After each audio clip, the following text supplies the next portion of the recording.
ఏంది అసలు ఈ టార్చర్ అసలు ఇంత సావ దొబ్బుతుంది మా అత్త.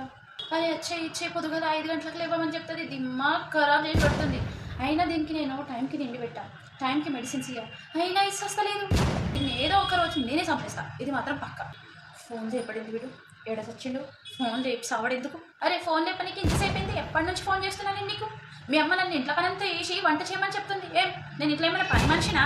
వంట చేయడానికి ఇంటి పని చేయడానికి కట్నం ఇచ్చి నేను వేసుకున్నాను అనుకుంటున్నావా? అయ్యాదా చెప్తున్నా, మీ అమ్మను వచ్చేంత వరకు బతుకుండాలని నువ్వు అనుకుంటే ఫుడ్ అంతా కూడా ఆన్లైన్లో పెట్టు.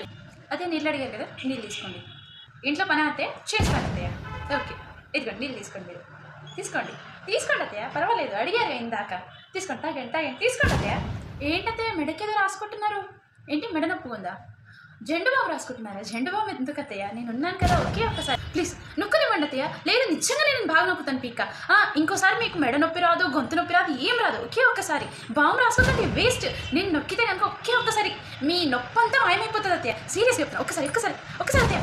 హలో ఏవండి, మీ అమ్మ లేదండి, తెలియదు, చచ్చిపోయింది. ఎట్లా చచ్చిపోయిందో నేనేం చేయలేదండి. నేనా? నా మీద అనుమానిస్తున్నారా? నేను ఎందుకు ఏం చేస్తాను మీ అమ్మని? నేను ఏం చేయలేదు మీ అమ్మని. పొద్దున నా దగ్గర ఏం అడిగింది? వాటర్ అడిగింది.